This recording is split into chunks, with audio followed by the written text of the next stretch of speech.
Peoples party का जो pressure था उस वक्त पाकिस्तान डेमोक्रेटिक मूवमेंट की गवर्नमेंट को, पीडीएम की गवर्नमेंट को, तो ये अपनी बेगमात के साथ शायद हनीमून बनाने जा रहे हैं, ये ऑस्ट्रेलिया टूर पे नहीं जा रहे। और फिर बिल्कुल सोशल मीडिया पर ये सवाल है कि पाकिस्तान क्रिकेट टीम में सिलेक्शन का रेट क्या होगा। अब देखें ना, अब तो कुछ नहीं बल्कि बहुत ज़्यादा नोट्स दे दिए और उन्हीं नोट्स पर निशान लगे हुए थे।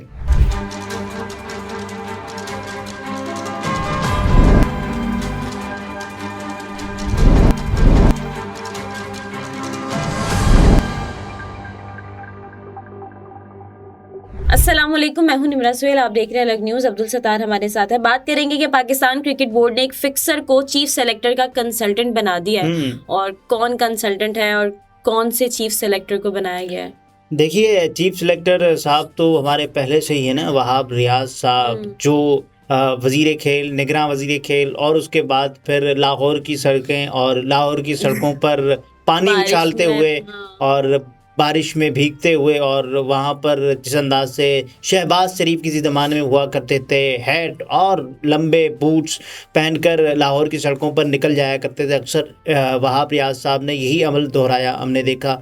और उसके बाद जैसे ही क्रिकेट वाली रिजीम चेंज हुई, ज़का अशरफ साहब आ गए नजम सेठी की जगह पर, क्योंकि पाकिस्तान पीपल्स पार्टी का जो प्रेशर था उस वक्त पाकिस्तान डेमोक्रेटिक मूवमेंट की गवर्नमेंट को, पीडीएम की गवर्नमेंट को, तो वो खासा प्रेशर था। उसके बाद हमने देखा कि ज़का अशरफ जैसे ही आए, क्रिकेट बोर्ड में तब्दीलियां होना शुरू हो गई। और इससे पहले तब्दीलियां होती, लेकिन वर्ल्ड कप आ गया, तब्दीलियों पे फिर तो तब्दीलियां तो होनी ही थी ना। वर्ल्ड कप आ गया और वर्ल्ड कप में पाकिस्तान क्रिकेट टीम की नाकिस तरीन जिल्लत आमेज, और उसके बाद सबने देखा कि शर्मनाक हमारी जो शिकस्तें हो रही हैं, जो भी टीम आती थी।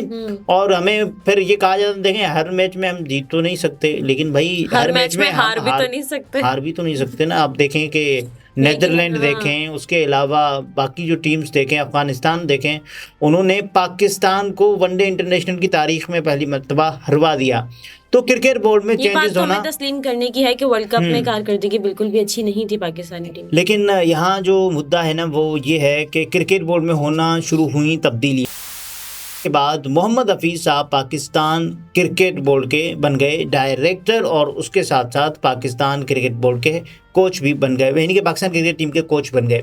तो अभी जो कुछ वीडियोस सोशल मीडिया पर वायरल चल रही थी कि जिसमें ये कहा जा रहा था कि देखें ये जो खिलाड़ी है ना, ये अपनी बेगमात के साथ शायद हनीमून बनाने जा रहे हैं, ये ऑस्ट्रेलिया टूर पे नहीं जा रहे। और फिर कोई ये कह रहा था कि देखें बाबर आजम है, उसके साथ उसका बेग है, बाकी खिलाड़ी अपनी अपनी बेगमात के साथ जा रहे हैं। तो बाबर आजम साहब भी चले गए, और उनके साथ साथ मोहम्मद हफीज़ साहब ने जैसे ही वो आए तो उन्होंने अपने साथ, ज़ाहिर है उन्होंने टीम बनानी थी, और टीम में उन्होंने एक काम किया कि वहाब रियाज को, जो सब ये कह रहे थे कि चीफ सिलेक्टर बन जाएंगे मोस्ट प्रोबेबली, तो वहाब रियाज जैसी चीफ सिलेक्टर बने, तो फिर वहाब रियाज साहब ने एक और काम किया जिस पर पूरे पाकिस्तान में इस वक्त बहस है, गुस्सा है, और जिसे कहें ना कि यार इतना गुस्सा है कि लोग अब गालियां निकालना शुरू हो गए हैं कि 2000 लोगों को उनकी वो पुरानी वीडियो और मामलात सब याद। देखिए, हुआ ये था कि वहाब रियाज खुद मैच फिक्सिंग के इल्ज़ामात के अंदर ज़ेरे तफ्तीश रहे हैं।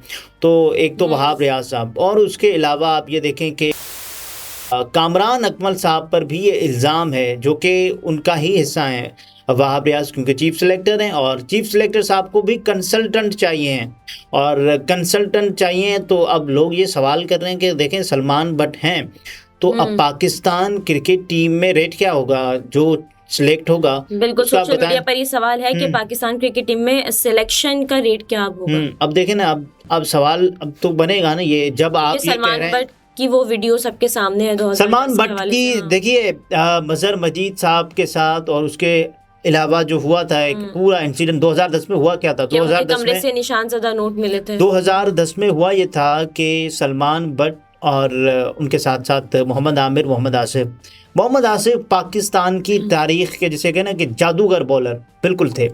लेकिन आसिफ ने जिस अंदाज से वो नो बॉल्स करवाई, और आसिफ के साथ मोहम्मद आमिर भी उनके साथ थे, तो उनको ये कहा गया कि ये वाला टेस्ट मैच है और इस वाले टेस्ट मैच में आपने ये काम करना है। मिसाल के तौर पर ये वाला ओवर होगा, इस वाले ओवर की इस गेंद पर आपने करनी है नो बॉल, और ठीक वैसे वो करते रहे।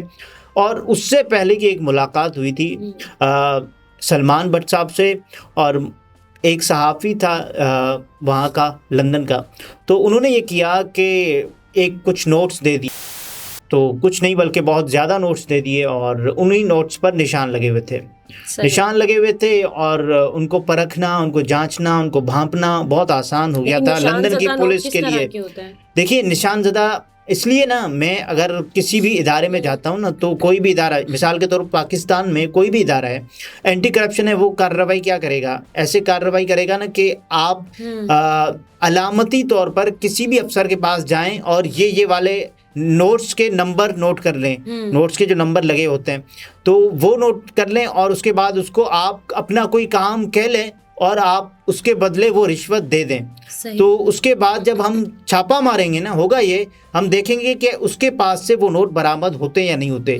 तो वैसे ही जो निशान ज़दा नोट, जिनको पॉइंट आउट किया गया था कि साहब ये वाले नोट हैं जो उनको दिए गए हैं इस काम के करने के बदले के लिए, तो साफ़ी तो स्टिंग ऑपरेशन कर रहा था, वो तो एक फिक्सर या बुकी के तौर पर नहीं था, क्योंकि मज़हर मजीद एक बुकी था, और मज़हर मजीद साहब को भट्ट साहब से, और भट्ट साहब आए और उसके बाद उन्होंने जिस अंदाज से उस पूरे मैच में फिक्सिंग को लीड किया। और अब पाकिस्तानी ये सवाल कर रहे हैं कि आप ये कैसे कह सकते हैं कि एक मुल्क की जिसने इज्जत बेची हो, जिसने सौदा किया हो अपने मुल्क से, मोहम्मद हफीज़ साहब ने अभी पहले वो क्या बयानात देते रहे, पहले तो वो ये कहते रहे ना कि मोहम्मद आमिर को या जिसने भी पाकिस्तान की इज्जत बेची है उसको मुल्क में, यानी कि पाकिस्तान क्रिकेट टीम में खेलने का हक नहीं दिया जाएगा। लेकिन उसी मोहम्मद हफीज़ ने मोहम्मद आमिर को कॉल करके कही, क्या आप खेलने के ख्वाहिशमंद हैं? अगर आप अपनी अवेलेबिलिटी शो करेंगे तो आपको सबसे पहले रिटायरमेंट वापस लेना होगी। तो मोहम्मद हफीज़ साहब ने ये कैसे कर दिया।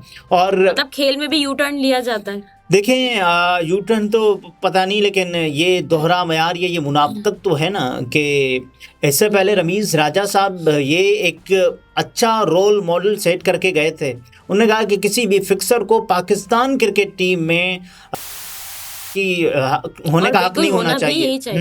और रमीज़ राजा साहब ने ये बात भी बताई थी कि आप देखें ना कि फिक्सर्स पाकिस्तान क्रिकेट टीम में, यानी कि फिक्सर्स थे, और उसके साथ जब वो टेलीविज़न पर आए तो पाकिस्तान टीम के मिसाल के तौर पर बाबर आजम पर उन्होंने बेजा तनकीद करना शुरू की टेलीविज़न चैनल्स पर बैठकर। और उसके अलावा आप डोमेस्टिक क्रिकेट भी नहीं खेल रहे हैं, आपने लीग्स क्रिकेट। मोहम्मद आमिर के लिए जो इस वक्त जैसे कहें ना कि प्रायोरिटी है, वो पाकिस्तान नहीं है। अगर पाकिस्तान उनके लिए प्रायोरिटी होता तो मोहम्मद आमिर साहब रिटायरमेंट वापस देते और अपनी अवेलेबिलिटी शो करते, पाकिस्तान क्रिकेट के लिए अपनी सर्विसेज का ऐलान करते। मोहम्मद आमिर साहब ने क्या किया था, उन्होंने ये किया था कि वो भी इसी स्कैंडल का हिस्सा थे, 2010 वाले स्कैंडल का। तो मोहम्मद आमिर साहब उसी बदनामे ज़माना स्कैंडल का हिस्सा होने के बाद पाकिस्तान क्रिकेट बोर्ड ने और उसके साथ साथ आईसीसी ने उनको ये चांस दिया, क्योंकि उनकी उम्र 18 साल से और या 1-2 साल कम थी उस वक्त। तो मोहम्मद आमिर साहब को चांस दिया गया ताकि वो कम उम्री के बायस अपना करियर खो न दें। लेकिन उसी मोहम्मद आमिर साहब ने पाकिस्तान क्रिकेट के लिए क्या किया, उसी आमिर साहब ने ये किया कि उनको पाकिस्तान टीम ने जब चांस दिया कि भाई आप आएँ और आजमाएं, और किसी हद तक अच्छा भी साबित किया अपनी सिलेक्शन को। लेकिन मोहम्मद आमिर ने ये किया कि टेस्ट क्रिकेट से रिटायरमेंट उन्होंने उसका ऐलान कर दिया। और उसके बाद बारी है, उन्होंने कहा कि अब मैं तमाम तर्ज की क्रिकेट से रिटायरमेंट का ऐलान कर रहा हूँ। ये प्री मैच्योर डिसीजन था। और मोहम्मद आमिर के साथ साथ मोहम्मद आमिर बैठने लगे टीवी पर, और उसके साथ साथ हमने देखा कि इमाद वसीम साहब उनके जोड़ के हो गए, तो उन्होंने भी फिर कहा कि मैं भी रिटायरमेंट ले लेता हूँ। तो मोहम्मद आमिर साहब की सोबत में जो इमाद वसीम साहब थे उन पर भी असर पड़ा, और उन्होंने भी कहा कि मैं तो रिटायरमेंट लेने लगा हूँ। आपने भी सिर्फ इसी वजह से इस्तीफा दिया है। देखिए इमाद वसीम न तो और न कुछ को, लेकिन उनकी जाहिर है उनको नज़रअंदाज किया जा रहा था, मुसलसल नज़रअंदाज किया जा रहा था, उनके साथ नाइंसाफ़ी हो रही थी, उनको पाकिस्तान क्रिकेट टीम में शामिल नहीं किया जा रहा था। लेकिन इमाद वसीम साहब को जब मोहम्मद हफीज़ साहब ने कॉल करके ये कहा कि आप अपनी अवेलेबिलिटी शो करें, पाकिस्तान की डोमेस्टिक क्रिकेट को वैल्यू दें। आप ये देखें कि अहमद शहजाद साहब जो कि पाकिस्तान में कोई 3-4 सालों से क्रिकेट टीम का हिस्सा नहीं है, लेकिन उसी अहमद शहजाद साहब ने 2 कॉन्ट्रैक्ट्स, टेलीविज़न चैनल्स के 2 कॉन्ट्रैक्ट्स कई करोड़ों रुपए के वो कैंसिल किए। अभी वो डोमेस्टिक क्रिकेट में टॉप परफॉर्मर हैं और पाकिस्तान ये नेशनल क्रिकेट पाकिस्तान कप हो रहा है, तो उसमें अहमद शहजाद साहब जाहिर है बहुत अच्छा परफॉर्म भी कर रहे हैं और उनका कोई एवरेज पाकिस्तान के इस हिसाब के साथ मेरा ख्याल है कोई अबव 60 है और वो खेल रहे हैं, अच्छा खेल रहे हैं। एक आपने बेंचमार्क जैसे अहमद शहजाद साहब ने किया और अभी वो कर रहे हैं, उन्होंने डोमेस्टिक क्रिकेट को वैल्यू दी है। वो उनके खिलाफ भी नाइंसाफ़ियाँ होती नहीं, उन्होंने तो ये नहीं कहा ना कि मैं अपनी जो है अवेलेबिलिटी शो नहीं करता, मैं रिटायरमेंट लेता हूँ, वो भी बहुत अच्छी लीग्स का हिस्सा रहे हैं। लेकिन अहमद शहजाद साहब हैं और दूसरी जानब आप देखें कि इमाद वसीम साहब हैं और मोहम्मद आमिर साहब हैं और ये जो फिक्सर्स हैं जिनमें सोशल मीडिया पर सलमान बट के हवाले सलमान बट का तो जैसे ना कहना कि काला किरदार था इस पूरे फिक्सिंग इवेंट में। और सलमान बट के साथ आप ये मिला लें कि बहुत सारे लोग ये कह रहे हैं कि वहाब रियाज का जो उन पर भी फिक्सिंग के इल्ज़ामात लगते हैं और वो उनसे अभी तक बरीउज़ ज़िम्मा नहीं ठहरे, उनको भी तफ्तीश का हिस्सा बनाया गया था। और कुछ लोग ये कह रहे हैं कि देखें तफ्तीश का हिस्सा बनाया गया था, अब बरीउज़ ज़िम्मा नहीं हुए और लेकिन उन पर कोई इल्ज़ाम साबित भी नहीं हुआ ना, तो ये भी है, तो बिल्कुल ठीक बात है। लेकिन सलमान बट पर तो साबित हुआ। लंदन की पुलिस ने छापा मारा, उनके कमरे से पैसे बरामद हुए, उसके बाद वो जेल गए और कुछ महीनों तक जेल में उनका एक रिहेब होता रहा और उसके साथ साथ उसके बाद जब वापसी हुई क्रिकेट खेलने की पाबंदी थी सलमान बट साहब को। अभी आपने यानी कि हम क्या अपना एक सेट कर रहे हैं कि यार देखो इसका क्या रेट है कि ये जो फिक्सर हैं वो हमारी टीम के यानी कि 25 करोड़ लोगों में से देखेंगे कि खिलाड़ी कौन से आने हैं, और कोई तो है और कोई है नहीं ना। आप ये नहीं होना चाहिए। वैसे बहुत सारे काबिल लोग हैं जिनको हिस्सा बनना चाहिए। पाकिस्तान क्रिकेट के बहुत बड़े नाम इंजमामुल हक, उनको तो जाहिर है एक स्कैंडल की वजह से हटा दिया गया, लेकिन आप देखें कि वसीम अकरम साहब हैं, शाहिद खान आफरीदी हैं इवन, और उनके साथ साथ राशिद लतीफ़ हैं, बहुत बड़े बड़े क्रिकेटर्स हैं, लेकिन उनको ये एजाज़ हासिल नहीं होगा कि वो पाकिस्तान क्रिकेट बोर्ड के चीफ सेलेक्टर बने, जिनके ज़ाहिर है आते हैं बोर्ड में तो वो बन जाते हैं। सही। नाज़रीन, गुफ्तगू आपने मुलाहिज़ा फरमाई। अब्दुल सत्तार हमारे साथ थे, इजाज़त दीजिए, अल्लाह हाफ़िज़।